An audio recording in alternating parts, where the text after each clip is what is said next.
If you find the meaning of the word drama in the dictionary, you will see similar sentences.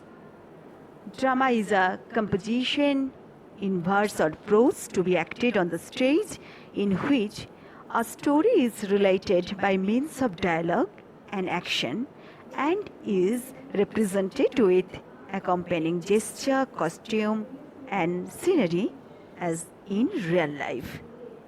Again, you can find meaning. Drama is a composition designed for performance in the theatre in which actors take the roles of the characters, perform the indicated action, and utter the written dialogues. Well, let me tell you very easily what is drama. Drama is a performance, children. Yes, drama is a performance for you, for us, for everyone. Drama is an audio-visual medium. Well, the audience sitting around in front of, close to, or in the last row of the theatre should be able to hear and see the actors on the stage. Drama is a medium of expression wherein performers express themselves artistically. The performance is based on a script. Yes, the performance is based on a script which is in the form of dialogues. A story or a novel is written in the narrative form. Poetry is language expressed in rhythm, meters. Drama is the specific mode of fiction represented in performance of the characters, of the actors. Let me tell you the elements of drama. Elements means, children, necessary part. Number 1, plot. Number 2, characters. Number 3, characterization. Number 4, dialogues. Number 5, settings. Number 6, stage directions. Number 7, conflict. Number 8, theme. Now you may ask me, what is plot? Plot is the series of events occurring in a drama. It means plan or pattern of the drama. Plot has beginning, plot has middle, plot has an end. Now, who are the characters? Number 2 aspect. Number 2 element of drama, characters. Who are the characters? The most important element of the drama is character, or the elements are characters. Important elements are characters.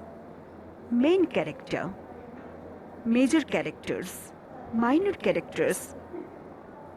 You'd say static characters, dynamic characters, flat characters, round characters. Characters, those who are acting in the drama, they are the characters. They are of different names, as I mentioned just now. Number 3, characterization. What is characterization?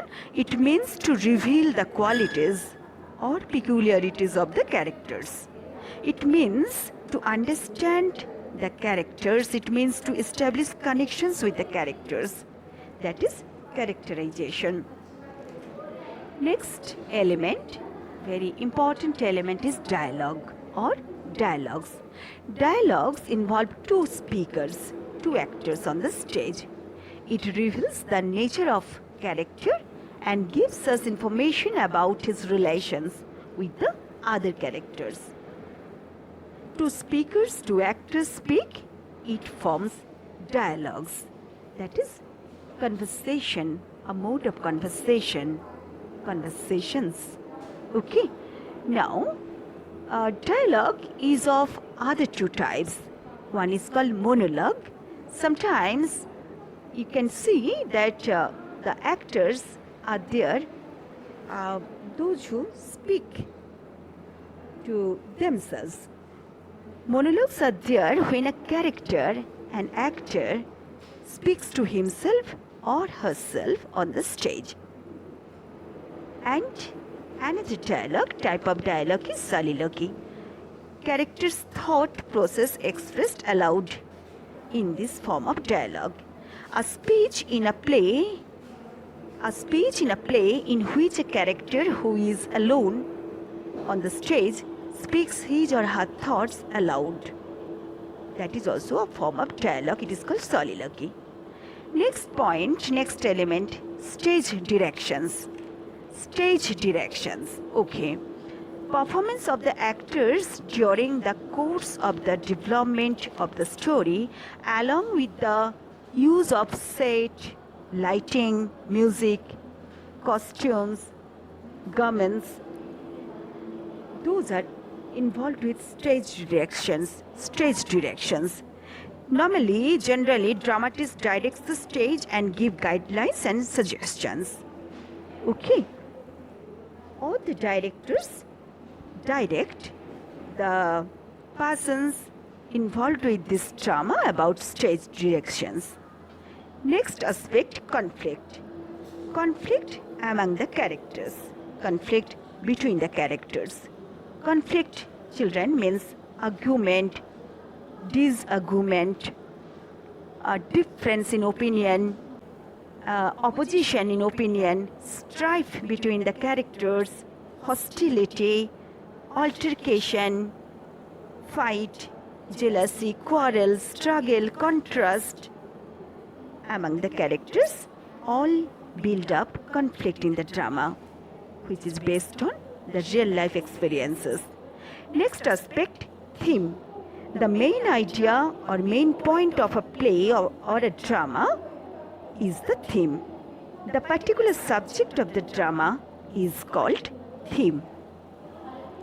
Children, in section 4 in your new syllabus, there are 3 dramas. The Rising of the Moon, Midsummer Night's Dream, and Enemy of the People. These 3 dramas are there. They are called one-act play. Play, you can rather say, play is the shortened form of drama. It too has particular aspects, characteristics. Point 1 is History of English Drama, in which we will come to know in detail about what exactly the history of drama. And then later in 4.2 we have to study The Rising of the Moon, then A Midsummer Night's Dream, and Enemy of the People. So here are the topics which we are going to do. Here, first let's see the introduction part. History of English Drama. How dramatic you are is your response when a friend exaggerates or overreacts. It means you are correctly using the adjective form of the word drama. Drama is performance which is essentially loud, exaggerated, and larger than life. Like, if, sometimes we call our friends like, how dramatic you are. So, like, the response that comes from a friend, or like the way we respond to it, like, it basically, when someone overreacts or someone exaggerates the things, so then only we use the term dramatic, right? So that's what, if we are doing it, so we are doing it correctly. That's what it is talking about. So the word drama is basically like, kind of performance which is essentially loud and exaggerated. Okay, it is an audio visual medium, the audience sitting around.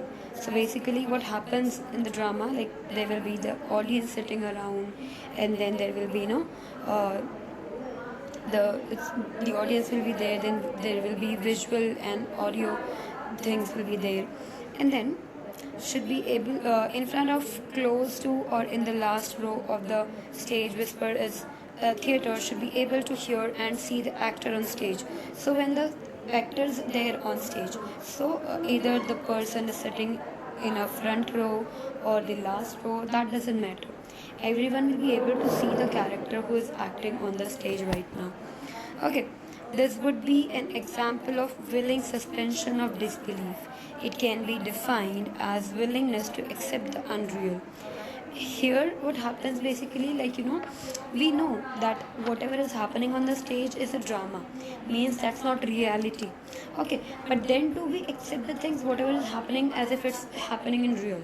Okay, it may also mean sacrifice of realism and logic for the sake of enjoyment, and there might be there will be no realism, there will be no logic, it might possible, but for the sake of enjoyment we are ready to sacrifice all these things.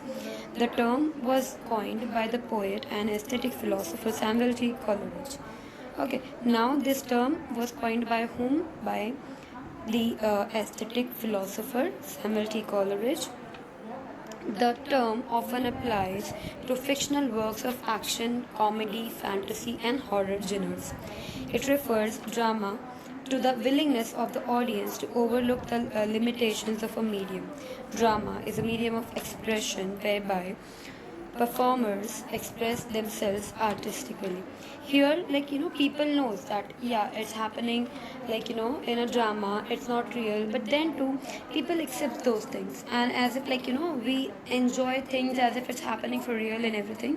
And then what he says here, the performance is based on a script which is in the form of dialogues. So basically the whole performance is based on, obviously, on the script.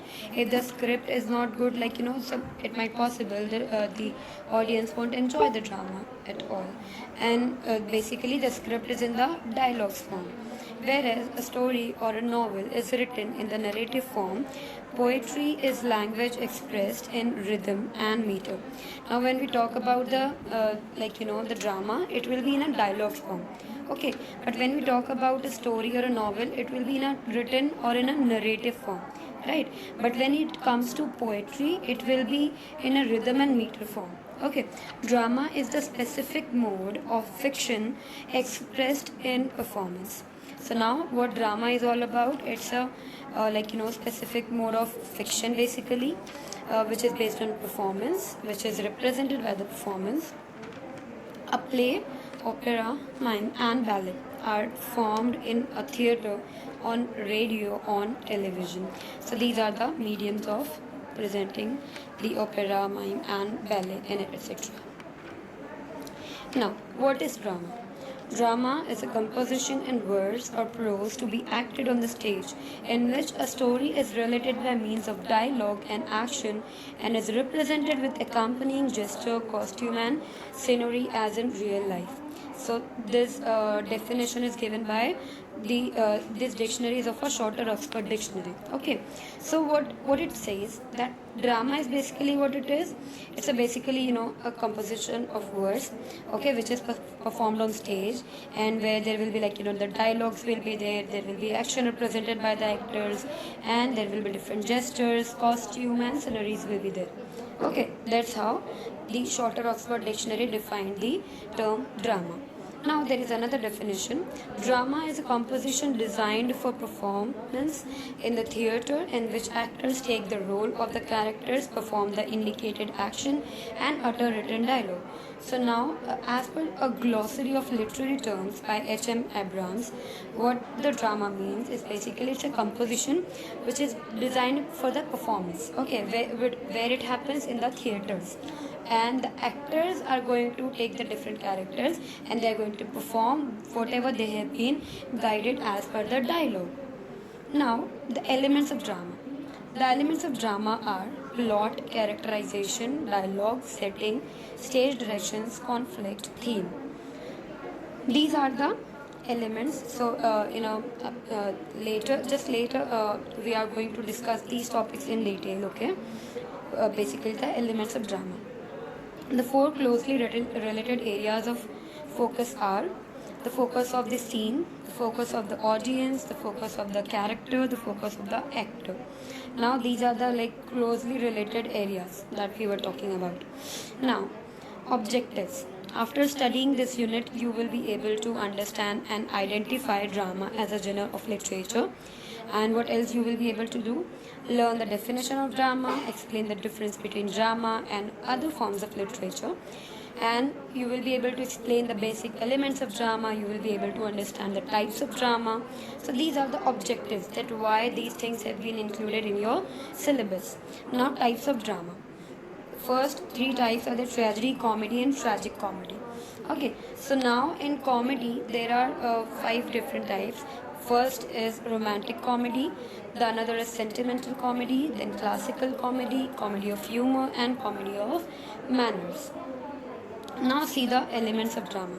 As we just discussed, were seven elements. Okay, so the very first one was plot. Then we saw characters. Then there was characterization, dialogue, stage directions, conflict, and theme. Okay, so now let's focus on the first one, that is plot. The series of events occurring in a play. Now, whatever the things that is taking place in a story, in a drama, that is called as plot. Okay, it means plan, scheme, or pattern. Whatever the plans are there, the schemes are there, the way it has been set, and everything that comes under plot. It has a beginning, a middle, and an end. So plot, what does it have? It has a proper beginning, a middle, and a proper end. Now comes to the characters. The imaginary persons shown in drama.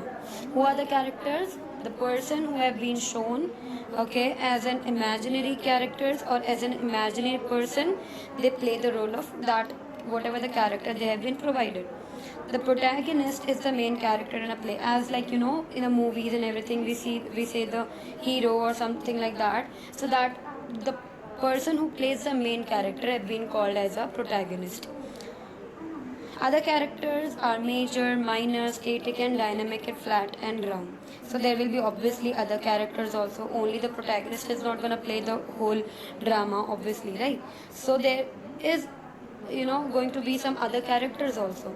So like here, what it's mentioned over here, as it have been called as major or minor, static, dynamic, and flat and round. There will be different characters.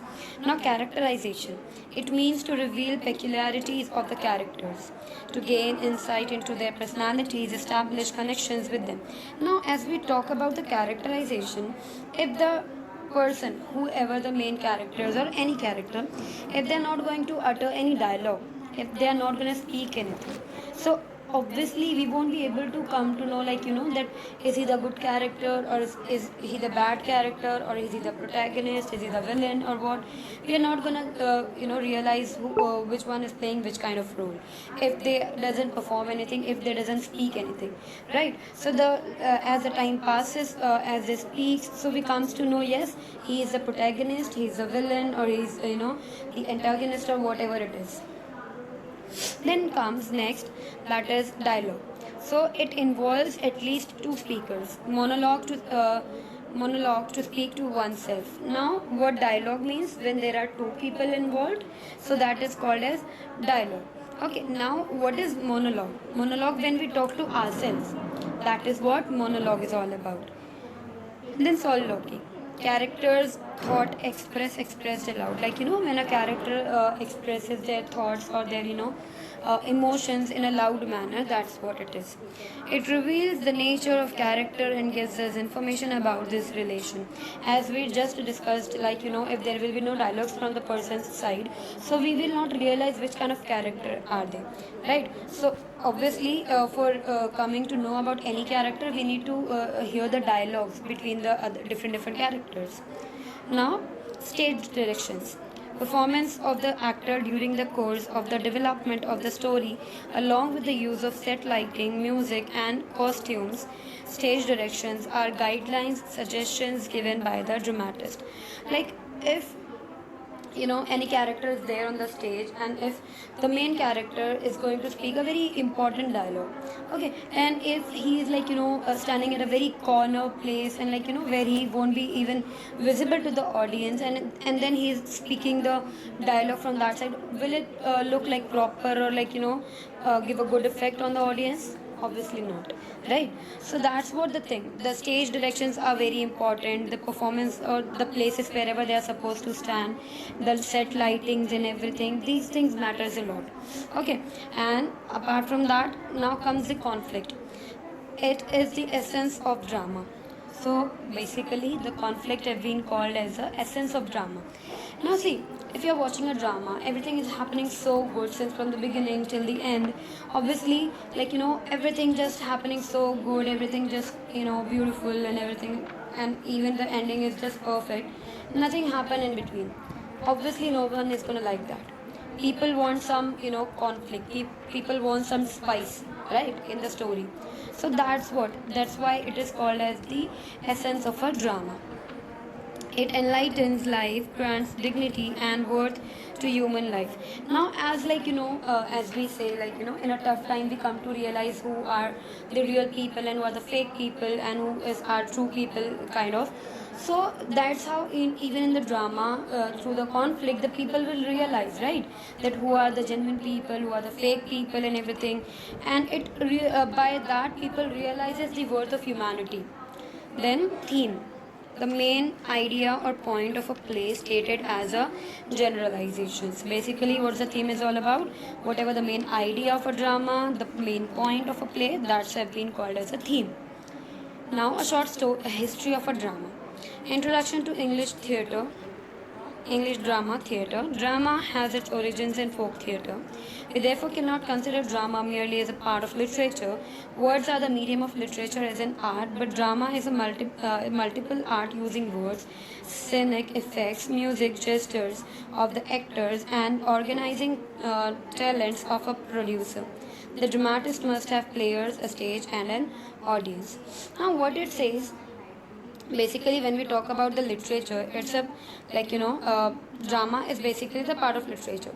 But when it comes to literature, it's a medium where we express the things through words.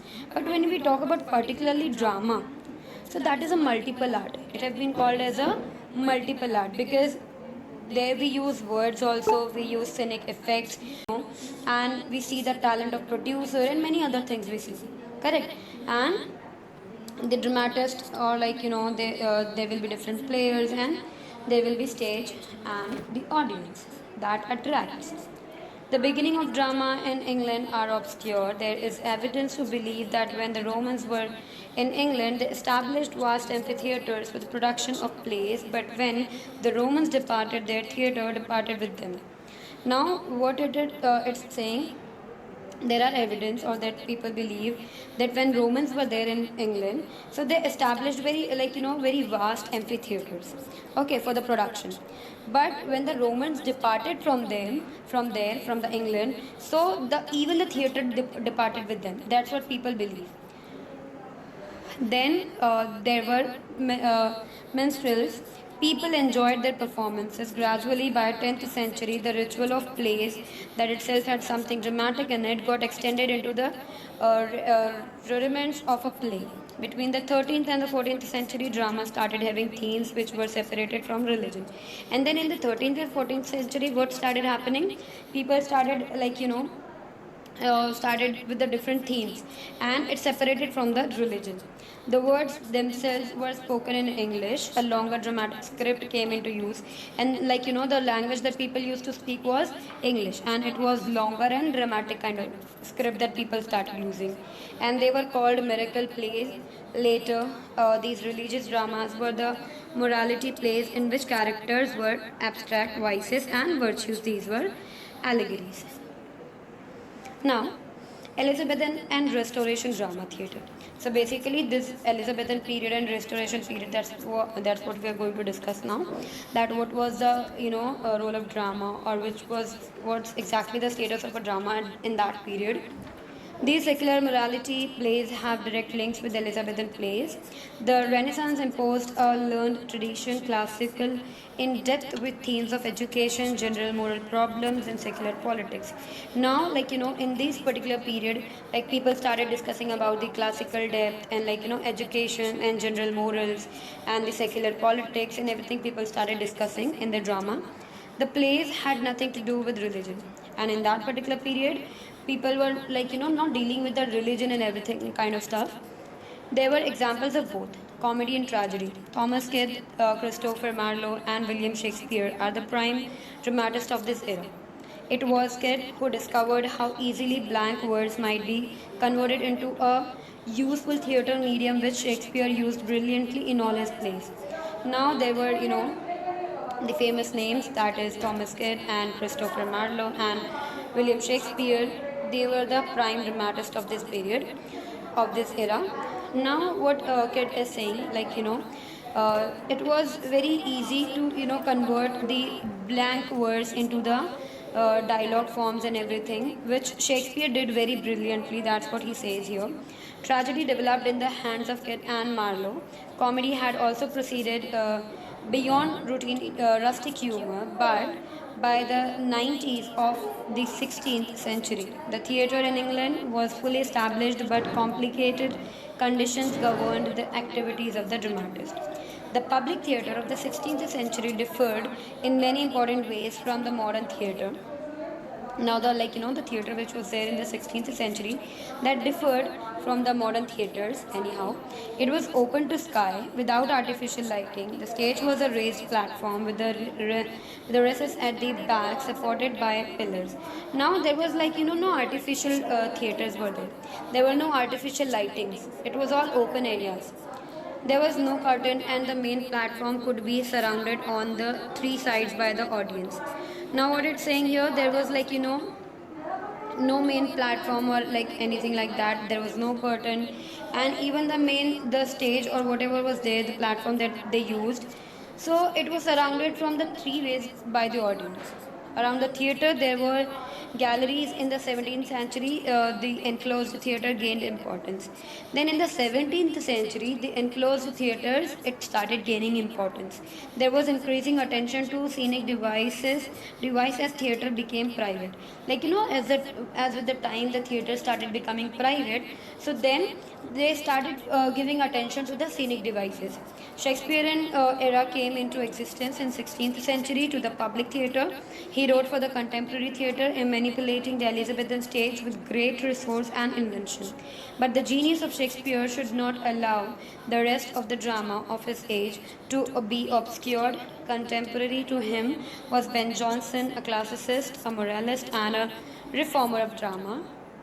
In comedy, Johnson's genius is found at its best, and his influence was considerable. The Restoration dramatist leaned strongly upon him. Now there are the different works of different dramatists have been appreciated. Now closing of theatres by the Puritans in 1642 brought this greatest of all periods in the history of English drama to an end. Now the Puritans came in 1642 and they brought the greatest of all periods in history of English drama, that it was about to an end. For the civil wars, no theatres existed between 1640 to 1660. Now, as the civil wars existed that time, between the 1642 to 1660, there was no existence of a theatre for that particular period. The next phase, which appeared after the Restoration, produced a very different kind of dramatic literature. Dramatists like D. Chapman, Thomas Middleton, Webster, and Dekker were at the forefront.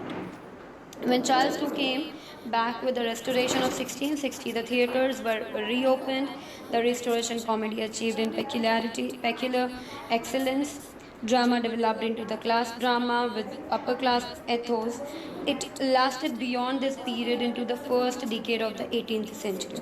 Comedy in the early 18th century declined into sentimentalism. Now, whatever the comedy that was used in the 18th century, then later it declined into sentimentalism.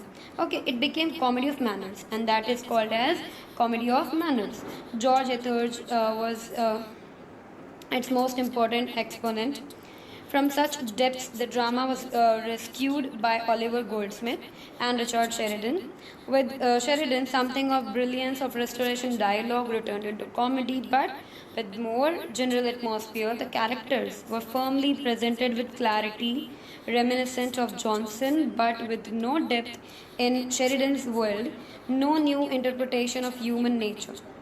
In this, he was nearer to Oscar Wilde than to theatre. The modern theatre, with its picture frame stage, its actress taking female parts, its movable scenery designed to create a visual image of the local of each scene, and its artificial lights, was developed during the Restoration period. There is clear influence of France on theatre and the audience and the themes. Now, basically what it says that there was a clear influence of France on the theatre. Okay, and now it started working with the movable scenery or the designed kind of visual images, and the different scenes were used, the artificial lights and everything. Then the drama of the early 19th century was on the whole on the way to decline for many reasons.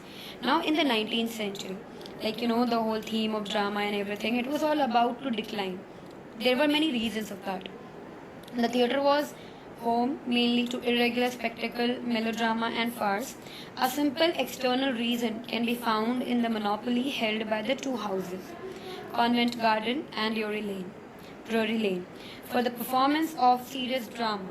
The audiences which gathered to be 19th century theatre had not intelligence or imagination of Elizabethan audience. Now in the modern time, as the people of Elizabethan era, they were having the intelligence, they were having the imagination, power and everything. Now as the time passes, the people were not having that kind of intelligence in them, and that kind of imagination power as the people were having in the Elizabethan period. So that was also a very important reason. The danger in the 19th century theatre was that above all it was unrelated to life of the time. And basically what happens, the things whatever happening in our surrounding, if we link our stories or things or the drama with that, so people can relate more with that, right? And they will enjoy seeing those things. But that was not something like that, and that's why it was in danger, that there was nothing that people could relate with their time. The changes in the structure of society had so modified the human personality itself that a new interpretation was essential. Ibsen, the great Norwegian dramatist of the 19th century, dominates the realistic drama.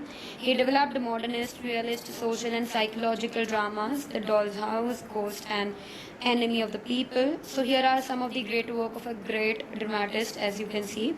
They are far more subtle in stagecraft and profound in thought than anything in the modern English theatre. But it was only George Bernard Shaw who was deeply influenced and affected by Ibsen's innovative contributions and experimentation. He was the most brilliant playwright of his time. So basically, he has been called as a brilliant playwright of his time. He alone had understood the greatness of Ibsen. So basically, George Bernard Shaw realized the importance of his writing, of Ibsen's writing. And then the responsibility of elevation of the English drama to the brilliance of a Norwegian fell with Oscar Wilde and G.B. Shaw in the late 19th and early 20th century. The 20th century showed talent in the drama with which the 19th century could not compete. Now the 20th century, the talent that had shown, it cannot compete with the 19th century. Granville Barker, John Galsworthy, St. John Erwin were some of the playwrights who explored contemporary problems. St. John Erwin had been associated with a group of Irish dramatists whose work was normally produced in the Abbey Theatre in Dublin. Much that is best in the modern drama in English developed from this movement. One of its originators was Lady Gregory with W.B. Yeats and J.M. Synge. They were the most important dramatists of the Irish revival who used a sense of tragic irony, a violent species of humor, and a rich and highly flavored language. There are some of the names mentioned who used the amazing themes for the drama, like tragic irony or the violent species of humor, and that was rich and highly flavored languages they used. T.S. Eliot experimented with Greek tragedy in the early 40s of 20th century. Other dramatist of the modern era, John Osborne, wrote on people who grew up after the Second World War. Kingsley Amis wrote about frustrated anti-establishment young people. Osborne's look back in anger brought a new vitality to theatre scene. It was more a cultural phenomena than the work of literature. Like, after that, people started, like, whatever they were producing, like, had assets about the Osborne and about the Kingsley MS. They wrote many, great dramas, and the Osbornes looked back in anger. That brought a new kind of change or vitality into the theater scene, and it was not just the work of literature. It brought some cultural phenomena in that. Other important playwrights of the modern era include Anton Chekhov, Bertolt Brecht, Eugene O'Neill, Arthur Miller, Tennessee Williams, Eugene Ionesco, Samuel Beckett, and Harold Pinter. Now, Indian drama. Earliest seeds of modern Indian drama can be found in the Sanskrit drama from the 1st century AD, that is Mahabharata. By Patanjali provides a feasible date for the beginning of theatre in India. The major source of evidence is a treatise of theatre on theatre, Natya Shastra, by Bharat Muni, is the most complete work of dramatology in the ancient world. It gives mythological account of the origin of theatre.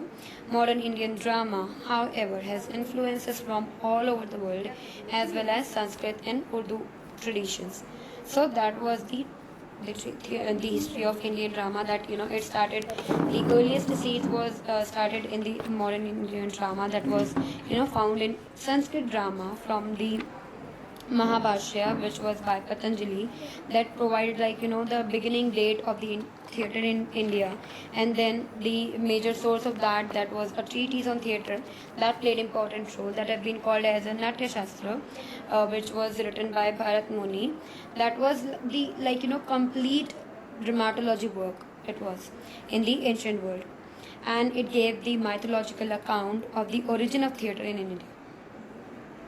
Now there is a history of India, as we discussed. Like, there is a periods in history, types of plays and classic plays. So basically there are three columns, as we can see. In one, there is a periods in history: medieval period, Renaissance period, Restoration period, Victorian period, and modern period and post-modern era. So in the another column, there is types of plays. So basically what is discussed here, that in which that in a different periods, which kind of plays have been played. Okay, and that's what the whole thing is. So there is didactic plays. In the first, we'll see medieval period is there first, which was from 11th to 15th century. That was the reign of Henry IV. Reign means basically the rule, okay, or like the person whoever was ruling over there. So in that period, which kind of plays were there? Didactic plays, mystery plays, miracle plays, cycle plays, morality plays. And the classics plays that we'll see: Robin Hood by Howard Pyle and Everyman, etc. Now Renaissance period, 1600 to 1700, reign of Elizabeth and James I. There was tragic comedy, melancholy, revenge plays, and Romeo and Juliet. Now A Midsummer Night's Dream was also written. Henry IV, that was historical and by Shakespeare. Dr. Faustus and Jew of Malta by Christopher Marlowe. There was Duchess of Malfi by John Webster. There was the Changeling of the Thomas Middleton. Then the third period is Restoration period, that was from 1660 onwards. There was a reign of Charles II. There was heroic drama, aesthetic drama, Restoration comedy. And what the famous work were: All for Love, tragedy, that was written by John Dryden. Then The Way of the World, that was a comedy basically, and that was written by William Congreve. Then there was Victorian period, 1837 to 1901. There was a reign of Queen Victoria, and there was all types of plays were performed. And then The Importance of Being Earnest by Oscar Wilde. And then Candia by G.B. Shaw. Then A Doll's House, okay, and Enemy of the People, that both were written by Henrik Ibsen. Then modern period, that is 1901 to 1945. There was Stream of Consciousness, then absurd plays, poetic drama, radio drama, and Pygmalion was famous, which was written by G.B. Shaw. Then Murder in the Cathedral, that was a poetic drama basically written by T.S. Eliot. Then last that we are going to discuss is postmodern era, 1945 to 2000. So almost all types of dramas were performed. Kitchen sink drama, Look Back in Anger by John Osborne, Waiting for Godot by Samuel Beckett. About one act play. The revised course book for Standard 11 focus on language and literature. Students should be able to enjoy, appreciate and digest the various forms of literature. Literature provides a gateway to express emotions. This is a paradigm shift from studying general extracts of literature to understanding a specific genre of literature. With this intention, a one-act play as a genre has been selected for closely study 11. Now, basically, what's the intention of putting drama in your textbook is like so that you can have some good time to study, or you can enjoy reading the things and the drama. So basically, with that purpose, a one-act play is not exactly a shortened play. It is a complete story that has to be performed on the stage in stipulated time. Now we are going to study one act plays, and basically 11th standard, basically what's there, one act plays are there. Okay, so if we talk about one act play, it doesn't mean the shortened plays. There will be the complete story, okay, which will going to be performed on the stage in a particular given time. It has its own features, characteristics. The action is confined to a single place and number of characters is limited. Now it will be performed at a one single place, okay, and the characters will be limited. Simplicity of design and quick effect are its features. The prescribed one-act play will help the learners to understand the following features. Now, what are the features of it? That's what we will see. Plot. The plot of a one-act play is limited to a single interesting episode. So it will be limited to one interesting episode. Okay, the plot of any piece of literature is a story that has been woven into a closely related chain of events arranged in sequence. It is said that conflict is the soul of a drama. As we previously discussed, we usually have conflict in a play, but modern plays of the theatre of the absurd are an exception to it. Now the theme. A theme is the central idea around which a plot revolves, as we know, we discussed in the beginning. It is directly stated through the playwright's instructions, dialogue and other features. It focuses on the subject of the play. It can be implicit or explicit.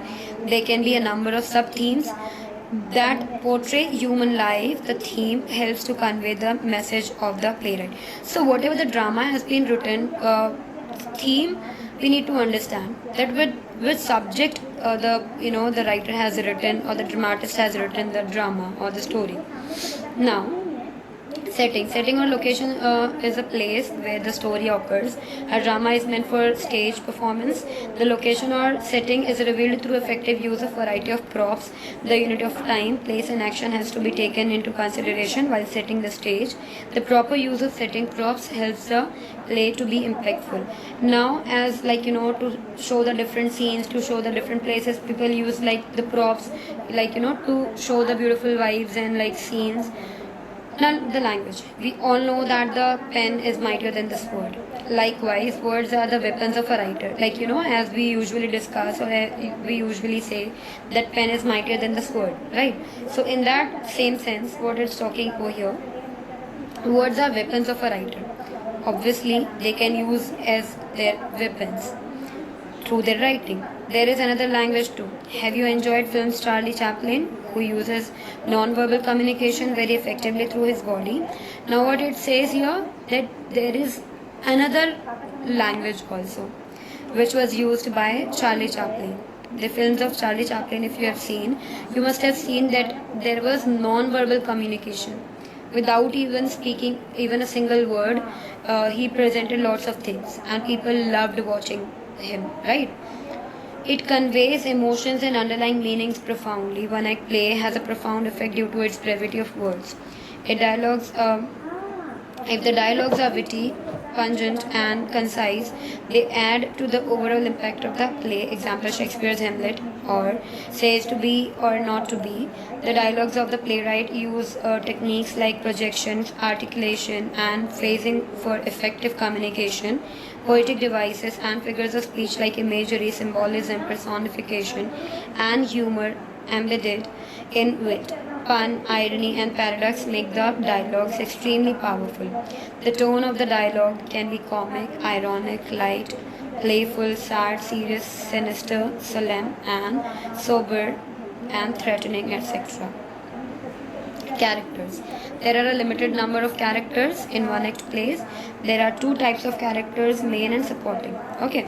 E.M. Foster, in his aspects of the novel, divides characters into two types: round, the one that develops throughout the experiences and evolves as a dynamic persona, and a flat character is one who remains the same throughout the story. Now, round is the one who changes by the time, and who learns through the situations, and who builds, who develops by the time. But the flat characters are the one who remains the same till the end. Okay. And then caricatures and recognized only through the characteristic. The story revolves around the main character or characters who face a dilemma or conflict. As of features, it has one or more scenes. It is concise in manner. It has single dominant theme which produces singular effect. It treats problems of everyday life. It has a beginning, a middle, and end. The stages are as follows. There will be exposition, conflict, climax, and denouement. Is brief, introductory. Conflict is development of drama. It is a backbone. Climax is the turning point, an important part. And denouement is brief, often, or overlaps climax. It gives introduction of a stage. It creates mood or atmosphere. It has unity of time, place, and action. It has simplicity of plot, concentration of action, and unity of impression. It has limited characters. It presents a question, answers of which are eagerly awaited. Name any four periods of history of British drama. So basically what we have to do is we have to name the different periods which is discussed in the history of British drama. So the periods of history of British drama are as follows: the medieval period, the Renaissance period, the Restoration period, Victorian period, and the modern period, and the postmodern era. Now list the four elements of drama. So we have to basically discuss the four elements of drama. The elements of drama are plot, characters, characterization, dialogue, stage directions, conflict, and theme. As in the previous lecture, you must have heard that we discussed about the elements, which is the most important part for any drama, like how the plot is very important, how the characters are important, and how the characterization plays an important role, and the dialogues, and what is the stage directions, what is conflict, and what are themes. That's what we have discussed in the previous lecture. State a type of drama, each from any four periods of history. So now, the periods of the history of British drama are each well known for their characteristics plays. These are of the following types. Medieval period, and in that medieval period there were didactic plays, mystery plays, miracle plays, cycle plays, morality plays. Then there was Renaissance period. In Renaissance period there was tragic comedy, melancholy, revenge plays. Restoration period comes then. In that period heroic drama was there, pathetic drama, restoration comedy. Then came Victorian period, and in Victorian period all types of plays were there. Then comes the modern period. So in the modern period there was stream of consciousness, absurd plays, poetic drama, radio drama. Then came postmodern era, and in postmodern era there were almost all types of dramas. Kitchen sink drama was there. Now compare the feature of a comedy and a tragedy. So now what is the difference between comedy and tragedy? That's what we'll see. We will compare both. So comedy and tragedy differ from each other in the following ways. So in terms of theme, how it is different. So comedy deals with lighter themes like happiness, fun, laughter, etc. So at the other hand, the tragedy deals with the darker theme of the pain, death, etc. Another response: a comedy seeks to evoke laughter, but a tragedy seeks to induce emotions of pity and fear in the audience. Now, see the plot. A comedy relies on unusual circumstances and witty dialogues. But in a tragedy, the main character usually has a moral flaw that causes the central tragic event. Now, state the difference between poetry and drama. So, what's the difference between poetry and drama? That's what we will discuss. Drama is a medium of expression through performance based on a script. The script is written in the form of dialogues. On the other hand, poetry language is expressed in rhythm and meter. So, that's what the difference between the poetry and drama. Now, state the difference between drama and novel. So, what's drama and what's novel? That's what we will see. Drama is a medium of expression through performance based on a script, as in the whole chapter we have already discussed what drama is all about, right? While the script of a drama is written in the form of dialogues, as we've already discussed, a story or a novel is written in a narrative form, that is, in a manner that is similar to telling a story. Now we have to define the drama. So, drama is a creative work in verse or prose that aims to tell a story through action, costume, setting, as well as dialogue, and is typically performed in a theatre. Now, explain the term plot. So, the plot is a series of events that take place during the course of the play. It is like the plan or scheme of the play. It has beginning, middle, and end. Differentiate between characters and characterization. So, what is the difference between characters and characterization? That's what we have to differentiate between. While the characters of a drama are the personalities that the actors must play, characterization refers to the understanding of the unique qualities of actors and gaining insight into who they are and establishing connections with them. Now, enlist a few reasons for watching a drama live on the stage. So, why would you like to watch the dramas on the stage live? That's what we have to discuss over here. Some of the reasons for watching a drama live on stage are: each performance is unique. Unlike watching a movie on the screen, each performance differs from the next even when the same play is being performed. This is because the emotions of the actors, their gestures, dialogue, delivery, etc., can never be exactly the same of every performance.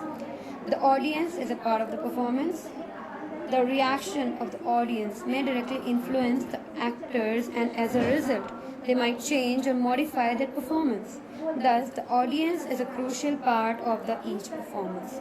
It is an experience in reality. Unlike a movie, everything that happens on a stage seems more real because the performance unfolds before our very eyes. There is a greater connection to the characters and story as compared to watching it on a screen. Now, every aspect is visible. So, whatever will be happening on the stage, obviously, we will be able to see everything, right? Even if they make any error, that's what we will also be able to, witness. In a live performance, the audience can choose to focus on whatever aspect of the drama that they like, no matter how minute. This is because the entire setting is visible to them at the same time, unlike a movie screen in which the character or frame to be shown to the audience is predicated.